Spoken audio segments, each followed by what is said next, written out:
Assalamualaikum warahmatullahi wabarakatuh. Salam. Terima kasih Dr. Agung, Reni, dan teman-teman semua. Izin saya untuk mempresentasikan jurnal reading saya yang berjudul Early Urinary Catheter Removal After Rectal Surgery Systematic Review and Meta-Analysis. Izin untuk abstraknya, dokter, untuk dari latar belakang, pemasangan kateter urin ini pasca operasi rektum bertujuan untuk mencegah retensi urin. Penggunaannya berkepanjangan meningkatkan risiko infeksi saluran kemih. Nah, review ini bertujuan untuk mengevaluasi pelacakan dini dan lambat pada kejadian retensi urin pasca operasi rektum. Nah, untuk metodenya ini menggunakan systematic review dan meta-analisis. Untuk hasilnya ini ada melibatkan 9 pasien, tapi masih tidak cukup bukti untuk menyimpulkan non-inferioritas pelepasan kateter awal dan akhir. Nah, untuk kesimpulannya ini literatur saat ini masih belum bisa menunjukkan pelepasan kateter awal untuk kejadian retensi urin akut. Nah, untuk penjelasan dari jurnal ini yaitu retensi urin akut ini sering dijumpai pada pasien pasca operasi regio abdominopelvis itu pada pria 24% dan pada wanita itu 15%. Nah, akan terjadi peningkatan risiko itu pada pria, retensi urinnya akan terjadi pada pria yang akibat dari BPH. Terjadi peningkatan risiko akut urin retensi pada pasien itu juga karena adanya degenerasi. Nah, ada tindakan diseksi pelvis itu bisa menstimulasi nervus simpatik pelvis dan menyebabkan obstruksi pada kandung kemih dan menggunakan alfa energetik pada layar kandung kemih. Nah, untuk kateter urin transuretral ini sendiri dipasang selama operasi rektum untuk mencegah retensi urin akut dan memungkinkan untuk penghitungan urin output. Kateter transuretral berhubungan dengan peningkatan risiko ISK dari peningkatan durasi pemasangannya. Kateter ini dipasang 3-5 hari pasca OP untuk mengurangi mobilisasi sehingga meningkatkan risiko ISK. Sehingga masih butuh antibiotik dan meningkatkan loss ini untuk teorinya. Membandingkan superiority approach dan non-inferiority approach itu pada hari pasang kateter pada hari pertama dibandingkan dengan hari ketiga versus di hari kelima terhadap kejadian AUR. Nah, itu tidak berbeda makna secara statistik terhadap kejadian AUR antara hari pertama dan hari ketiga. Untuk non-inferiority approach-nya ini walaupun tidak bermakna dari hari pertama atau ketiga, tapi dia itu udah mempunyai keuntungan sekunder yaitu penurunan kejadian ISK dan meningkatkan mobilisasi dan menurunkan loss. Tujuan dari ini untuk menilai efek pelepasan kateter urin pasca operasi rektal pada pasien Indonesia pada kejadian AUR, ISK, dan loss menggunakan pendekatan meta-analisis. Metode ini tadi systematic review dan meta-analisis. Terus untuk kriteria kelayakannya itu pada studi control trial ini dari dewasa lebih dari 18 tahun yang menjalani operasi rektum. Untuk pelaksanaan kriteria hari pertama, kedua dengan atau premedikasi. Untuk kriteria eksklusinya, sampelnya ini kurang dari 20 orang tidak melakukan hasil. Outcome-nya ini sekunder, length of stay, lama perawatan RS. Nah, untuk definisi operasi rektal itu, operasi kolorektal termasuk diseksi di bawah peritoneal reflection. Pelepasan kateter awal atau dini ini yang dimaksud yaitu pasca operasi pada hari pertama dan kedua. Sedangkan yang pelepasan kateter lambat itu pasca operasi hari ketiga atau lebih. Retensi urin akut itu ketidakmampuan untuk berkemih secara adekuat pasca pelepasan kateter urin membutuhkan pemasangan kateter ulang secara intermiten atau menetap. ISK kultur urin positif dengan atau tanpa gejala ISK. Loss length of stay atau lama perawatan di RS. Ini untuk deteksi data penilaian biasnya dengan Cochrane Rice bias tool disertai dengan penilaian spesifik bias. Analisis statistiknya ini seperti ini, membandingkan pemeriksaan awal dan yang lambat tadi ini dari beberapa penelitian dari Patel, dari Coyle, Zemora, Benoist sudah melakukan trial design terkait penelitian tentang pelepasan dini ataupun lambat. Untuk hasilnya itu dari 4 kontak lain dari 49 pasien itu hasilnya mayoritas menjalani mayoritas menjalani operasi kanker dan semua kontaknya seimbang sehubungan dengan jenis kelamin pasien, digunakan untuk semua pasien dalam satu randomized control trial, 3 randomized control trial menggunakan pendekatan superiority, satu dengan pendekatan non-inferioritas untuk akut urinary retention. Ini risiko biasnya rendah untuk pemilihan peserta. Jadi terus pada Platon All itu mengubah definisi AUR antara protokol percobaan dan pada naskah air. Juga penelitian bagi risiko tinggi bias gesekan kegagalan menggunakan dan melaporkan penggunaan informasi dan analisis per protokol. Ini juga bisa menggunakan intervensi studi juga pada penelitian ini dengan alpha blocker prazosin atau miligram dengan selama 6 jam. Dari beberapa penelitian Platon All, Mora, Benoist, dan Coyle ini. Ini hasilnya sebagian besar pasien menjalani infeksi kanker, laki-laki dari 20 pasien pelepasan awal dan 10 dari 20 pelepasan terlambat. Nah, infeksi kami 18 dari 160 pasien dalam kelompok pelepasan dini didiagnosis ISK dibanding dengan 47 dari 223 pada kelompok pelepasan yang terlambat. Jadi lebih sedikit jika kateter itu dilepas lebih awal dibandingkan yang lambat, ISK akan menurunkan angka risiko ISK-nya. Length of stay juga sebagai hasilnya itu karena uji coba dilakukan hampir 20 tahun, ini temuan dianggap terlalu heterogen untuk meta-analisis kuantitatif. Satu studi melakukan rata-rata length of stay 13 hari pada kelompok pelepasan awal dan 15 hari pada kelompok pelepasan terlambat. Jadi akan lebih jika dilepas akan menurunkan length of stay jika pasien itu dilepas kateter secara dini. Sama. Spot untuk discussion-nya ini ya tadi pelepasan kateter dini itu akan menurunkan risiko ISK dibanding dengan pelepasan yang terlambat. Length of stay juga akan menjadi lebih pendek dibanding pelepasan yang terlambat. Pelepasan kateter pada post operasi day 1 sama amannya dengan pelepasan kateter pada hari ketiga. Dan perbedaan signifikan dalam tingkat akut urinary retention hari pertama dan hari ketiga. Ini sama untuk studi observasionalnya, 2 pasien menjadi operasi rektal tidak ditemukan hubungan antara ISK dan pelepasan kateter. Ini studi observasional lainnya. Penelitian juga pelepasan kateter pada atau sebelum periode menurunkan risiko ISK, ini untuk penelitian lainnya. Untuk strongnya ini sifat sistematis dari pencarian dan penelitian kuantitatif, pendekatan non-inferiority mengakui pengurangan risiko ISK, peningkatan kenyamanan pasien, dan ambulasi lebih awal. Semua uji coba dianggap berisiko tinggi terhadap bias, masalah dengan pengacakan serta paparan sekunder. Data yang terbatas berarti bahwa interaksi antara pengangkatan dini dan faktor risiko yang tidak dapat diperiksa. Juga metaregresi tidak dapat dilakukan untuk mengeksplorasi secara kuantitatif pengaruh jenis kelamin. Nah, untuk kesimpulannya, literatur saat ini masih belum bisa menunjukkan pelepasan kateter dini atau awal ini dan lambat untuk kejadian retensi urin akut, tapi untuk pelepasan yang awal ini mengurangi resiko kejadian ISK dan length of stay-nya. Untuk RCT masa depan mungkin bisa harus melaporkan hasilnya dengan cara menggunakan stratifikasi hasil jenis kelamin, indikasi bedah, dan penggunaan epidural. Yang daftar pustakanya untuk critical pressure-nya ini apa studi membahas dengan jelas masalah bagus ya, apakah meta-analisis cara yang dapat terima benar ya, apa untuk menemukan bias ya benar, keluaran juga secara akut untuk menemukan bias ya, sudah mengidentifikasi semua perancu yang penting ya sudah menemukan faktor perancu dan analisis ya. Apakah pemantauan studi ini cukup lama? Ya sangat lama karena meta-analisis dan sistematik ini membutuhkan waktu yang cukup panjang. Hasilnya yaitu masih tidak cukup bukti untuk menyimpulkan non-inferiority pelepasan kateter awal dan akhir untuk kejadian retensi urin akut.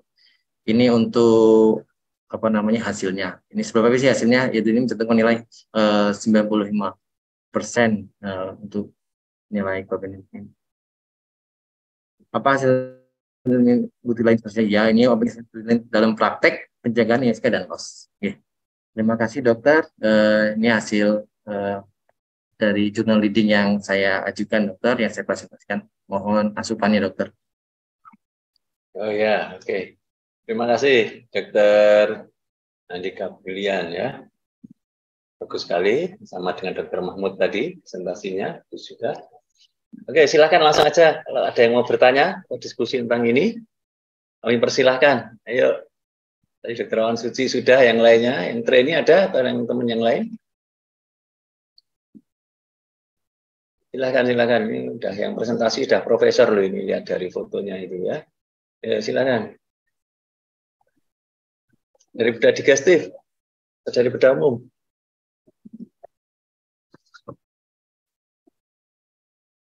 Ya, sambil nunggu ya. Memang udah pernah baca jurnalnya belum tentang kalau ini kan perlupasan kateter ya, hari pertama, ketiga ternyata secara itu nggak ada bedanya, lambat Bedanya gitu. cepat. Ya, oke, ternyata hanya menyebabkan ISK itu semua juga sudah tahu ya. Lebih risiko ISK. Terus kalau untuk bladder training, Dokter Andika Brilian untuk pemasangan retensi urin apa? AUR itu tadi, acute urinary retention, ada untuk bladder training itu apakah ada bedanya? Ada dilakukan bladder training dengan tidak?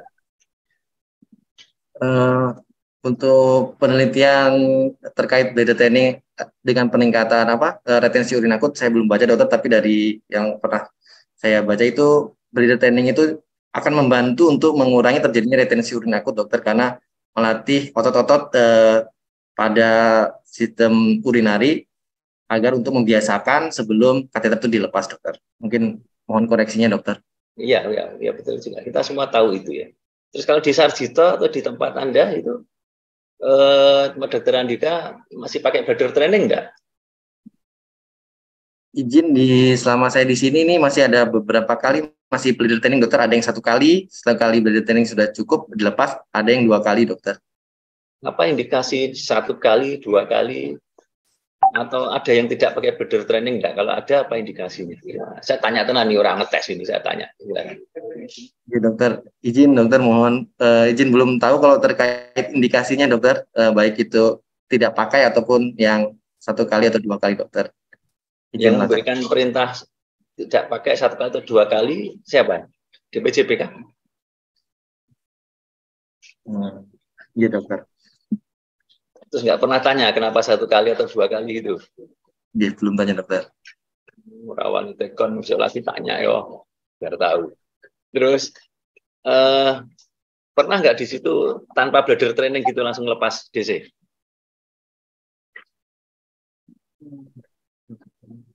Sama residen ini di Sarjito? Hampir enggak ya?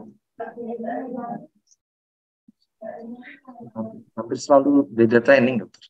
Selalu bladder training ya? Ya, oke.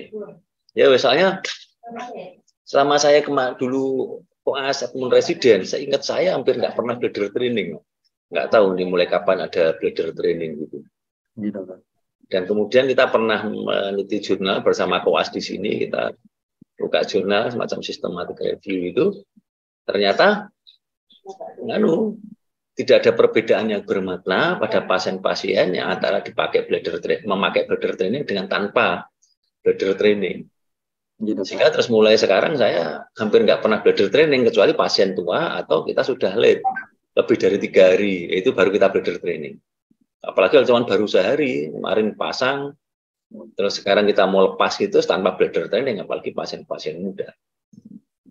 Karena risiko DC terlalu lama ya tadi ISK, length of stay-nya jadi panjang. Jadi yang disebut dengan ERAS, Enhanced Recovery After Surgery, itu ya dari hal-hal seperti ini. Kalau dia mau cepat segera pulang ya pasang DC-nya dan pada saat pre-op, nanti setelah operasi, di kamar operasi pembiusan selesai itu DC-nya dilepas, yang tergantung indikasi kan pasang DC-nya apa. Kalau pasang DC-nya karena spinal itu mencegah retensi urin itu ya kita pasang paling maksimal 24 jam, setelah itu langsung dilepas tanpa BT. Nah, itu nanti akan mempercepat proses pemulihan pasien dan mobilisasi, jalan ke kamar mandi, sehingga dia cepat pulang.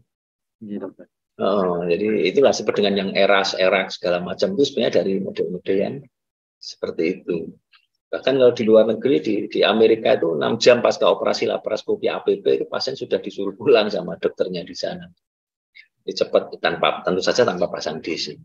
Oke, silakan. Ya, kalau ada pertanyaan silakan. Ini Rano seniore, jadi cuma saya sendiri ya. Ini ada sing wedok dhewe ini, Dr. Mici Anggun Malvika. Ya silakan mau tanya, Dr. Mici Anggun Malvika, ada enggak ini? Jojo udah masang foto tok, masang jeneng tok ini. Dokter Mici ada enggak? Ya. Masa aku Dokter Wawan Suci terus. Dokter Mici? Dokter Mici enggak ada. Nanti ya di absen sisa nih kan orang ini. Dokter Muhammad Lutfi Budiantoro. Nanti Dokter Wawan Suci tolong ya ini di absen ya. Sing ono karo sing ra ono ya. Dokter Muhammad Lutfi Budiantoro ada enggak? Silakan tanya. Oke, ini ora ono. Dokter Arif Nur Hidayat. Dokter Arif Nur Hidayat P. Pelanggan ya. Ada juga. Dokter Antonio Suryanto. Ada. Ya, mana silakan. Silakan. Tanya ya Dokter Suryanto ya untuk Dokter. Harus tanya itu dok. Oh iya atau komentar terserah apa. Oke cerita mau iso tangi apa mak sarapan apa ya kena. Kasihan Dokter Andika udah presentasi rano sing teko. Enggak jawab. Silakan Dokter. Nanti saya dok kalau nggak mau tanya dok itu dok. Ya. Silakan. Dokter. Ini presentasi ini kan tentang pemakaian kateter ya. Ini ada dijelaskan nggak sih untuk jenis pembiusan apa yang perlu dipakaikan kateter? Karena emang kalau pembiusan spinal regional kan kita emang biasanya emang memakai kateter untuk mencegah retensi urin post op nih. Atau kalau operasi-operasi yang besar di dekat dengan kandung kemih kan untuk pengosongan kandung kemih. Kemudian dijelaskan nggak dalam penelitian ini apakah semua operasi kolorektal dengan semua jenis pembiusan atau khusus regional spinal aja gitu. Begitu dok. Terima kasih dokter atas pertanyaannya. Izin dokter di penelitian ini tidak dijelaskan untuk dengan pembiusan general anestesi maupun spinal. Jadi ini pada pasien yang kateter ini pada pasien yang operasi pada bagian rektal, tapi tidak dijelaskan untuk bagian pembiusannya dokter. Mungkin secara umum dokter.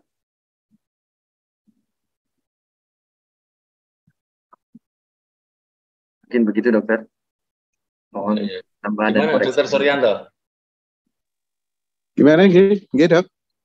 Gimana dengan jawaban Dokter Andika tadi? Ya, mungkin secara umum ya dok, pembiusannya tidak dilihat karena memang yang dilihat operasinya gitu, jenisnya yang khusus kolorektal yang gitu. Benar dokter. Jadi kalau di Sarjito sekarang juga gitu ya. Jadi kalau spinal pun tidak pasang DC. Kalau semua spinal pasang DC, walaupun operasinya bukan kolorektal. Misalnya operasi APP spinal itu pasang DC enggak? Dipasang dokter. Oke, berarti bukan ya. Berarti gimana Dokter Andika? Tadi coba diulang lagi jawabannya. Ya, kalau dari penelitian ini dokter tidak membahas terkait dengan spinal maupun general anestesi dokter, tapi pada penelitian ini yang membahas yaitu pada kateter dilepas pada pasien-pasien yang operasi di bagian rektal dokter. Oke. Ya itu pada penelitian ini karena nggak bahas itu memang. Tapi kalau untuk pengetahuannya Dokter Andika selaku urologi itu gimana?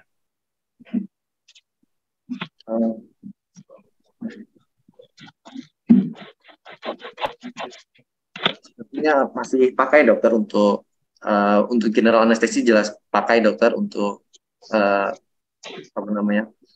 pemakaian kateter dokter. Berarti general juga spinal dipakai, general juga pakai. Itu semua operasi pakai DC ya?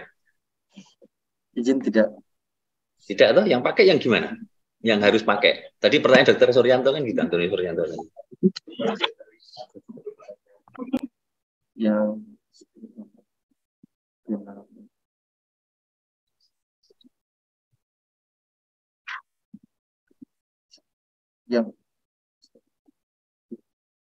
Atau yang urologi lainnya bisa bantu jawab, Dokter Mahmud Ridho atau yang residen urologi yang lain. Aku rapal soalnya.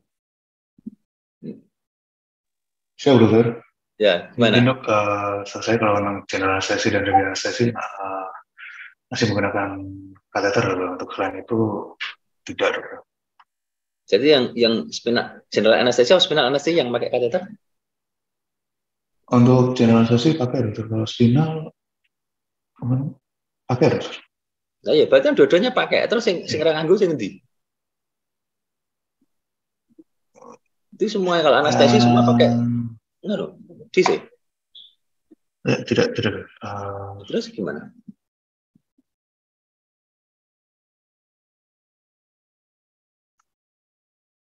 Ya kalau saya ingat saya yang spinal aja, karena spinal kadang-kadang tidak selalu dia kan masih terblok juga pada bladernya, pada muskulus kontraktornya, yang detrusor vesicenya itu, sehingga dia harus kita pasang DC karena dia kadang-kadang 24 jam dia baru kuat lagi lepas dari anestesi. Sehingga kadang-kadang pasien atau sering menjadi retensi urin. Lalu untuk mengantisipasinya kita pasang DC untuk spinal anestesi. Kalau untuk general anestesi, operasi saya hampir tidak pernah pasang DC untuk general anestesi ya. Kecuali untuk tindakan-tindakan yang kemudian akan harus mengosongkan kandung kemih.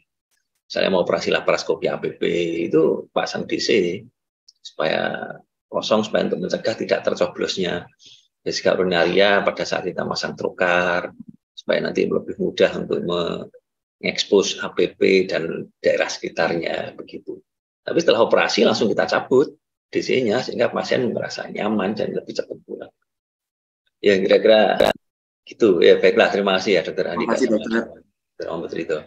Ya, Oke, terima Dokter kasih Suryanto gitu ya. Oke, Dokter Giri Yurista, Dokter Heru Iskandar, Andi Darmawan, Dokter Andi. Oke, Dokter Andi yang zaman gen Dokter Andi itu apa? Koas bukan? Residen atau trainee?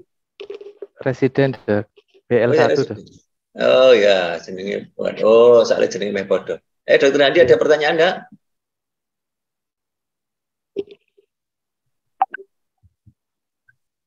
Izin bertanya, Dokter. Sebentar.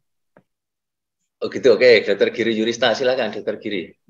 Izin untuk yang pada penelitian ini disebutkan nggak untuk perbedaan terjadinya ISK pada penggunaan kateter yang silikon atau yang biasa yang kita gunakan kalau kita operasi di sini yang pakai kateter biasa, Dokter Andika? Oke. Terima kasih Dokter Giri. Izin untuk di penelitian ini tidak dijelaskan secara rigid terkait dengan penggunaan kateternya jenis silikon maupun yang biasa, Dokter. Izin di sini hanya menjelaskan secara umum penggunaan kateter dan pelepasan secara dini maupun yang terlambat, Dokter. Tapi sebenarnya ada nggak, maksudnya perbedaan di penelitian tuh kalau kateter biasa sama kateter silikon untuk resiko terjadinya ISK lebih tinggi yang mana? Karena kan biasanya kalau yang penggunaan jangka panjang biasanya memakai kateter yang silikon, apakah itu akan mengurangi dari infeksi atau tidak seperti itu, Dok? Ya, sepertinya akan penggunaan kateter dalam waktu yang lama itu akan meningkatkan, Dokter, baik itu yang biasa maupun yang lama itu akan meningkatkan risiko ISK, Dokter. Mohon koreksinya, Dokter. Ya. Ya, sebenarnya ada bedanya ya, antara pemakaian risiko DC yang silikon dengan yang DC biasa ya, yang karet itu ya. Jadi kalau kita mau pakai DC yang silikon atau pakai DC dalam jangka panjang, kita pakai DC yang silikon. Kalau pakai yang DC kuning berapa lama harus diganti atau dilepas, Dokter Andika Bilna atau Dokter Muhammad Ridho yang urologi itu berapa lama? Izin 1 minggu, Dokter. 1 minggu ya, paling lama 10 hari. Paling lama 1 minggu. Ya, 14 hari. Apa akibatnya kalau dicopotnya lebih dari 10 hari? Kenapa harus 10 hari? Meningkatkan risiko infeksi, Dokter. Nah, kalau kemudian silikon, berapa lama dia boleh dilepas? Atau tetap sama 10 hari atau gimana?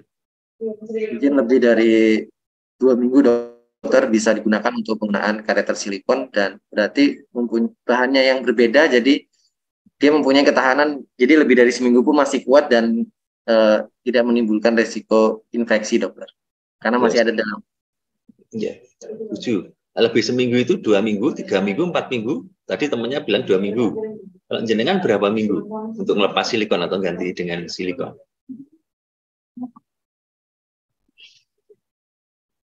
Berapa lama biasanya? Bisa sampai 1 bulan, dokter. 4 minggu, Iya, dokter.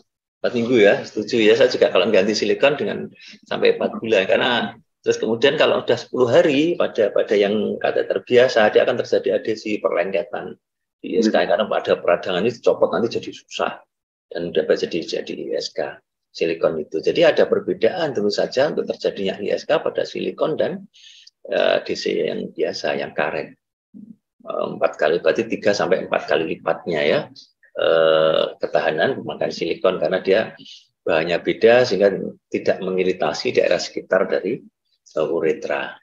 Jadi dia bisa lebih lama dicabut. Oke, begitu ya. Ada lagi pertanyaan, silakan. Waktunya masih 2 menit.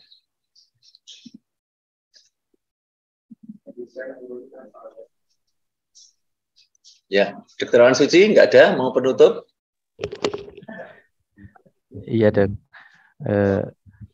Menambahkan yang terkait DC tadi, Dok, memang pada pasien-pasien dengan GA misalnya, mohon maaf bukan kolorektal, itu kayak operasi mastektomi itu juga tidak perlu dipasang DC, Dokter. Jadi pengalaman ya GA itu jika tidak berkepentingan terhadap kolorektal untuk misalnya tadi dekompresi bladder supaya operasinya lebih jelas, itu saya kira juga tidak perlu dipasang DC, Dok.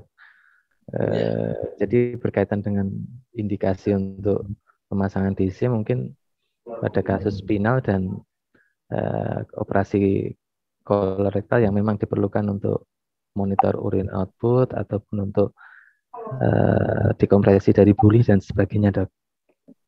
Ya, setuju masih, Dr. Awan. Juga bisa ditambahkan ya mungkin kalau untuk operasi-operasi yang besar, misalnya shunting beliau digestif, kemudian reseksi kolon, itu pun tetap dipasang DC. Tujuannya apa? Supaya pasien kan dia tidak bisa mobilisasi pasca operasinya, atau dia harus ke ICU untuk beberapa hari, sehingga kalau dia harus di ICU kan dia harus tiduran terus, nggak bisa jalan-jalan, maka itu harus kita pasang DC. Jadi indikasinya bisa duran op, pre-op atau post-op. Bisa karena alasan anestesi, alasan dekompresi, atau alasan nanti post-op-nya untuk imobilisasinya. Sehingga dipasang DC juga termasuk balance cairan tadi. Ya, sekali ya, terima kasih ya. Terima kasih, Dr. Suci, terima kasih, Dr. Agung. Ya, terima kasih Dr. Mahmud Ridho, terima kasih teman-teman semua. Karena sudah pukul 9, kita cukupkan, kita harus melakukan layanan ya. Dan kita biasakan on time. Tadi saya jam itu wis online saya, ini ternyata beda jam 8 tak pakai di situ dulu. Sampai ketemu lagi di cara selanjutnya ya, rajin belajar ya, baca terus. Saya dulu sama Dr. Agus Barmawi untuk residen itu membaca Dejong itu harus khatam, sudah lumayan mencukupi, nanti baru tambahan yang lain. Oke, terima kasih, kurang lebihnya mohon maaf ya. Selamat pagi. Terima kasih, Dok. Ya, Dr. Wawan ya, makin ganteng ya, sejahtera ya, rambutnya bareng. Hitam semua sekarang. Ya. Sudah punya adik kelas ya, Dok? Ya, main-main ke RSA ya, Dr. Wawan Suci ya. Ya, Dok. Terima kasih, Dok. Tunggu ya, selamat pagi. Izin lift ya. Ya, Dokter. Terima kasih, Dokter. Izin lift, Dokter.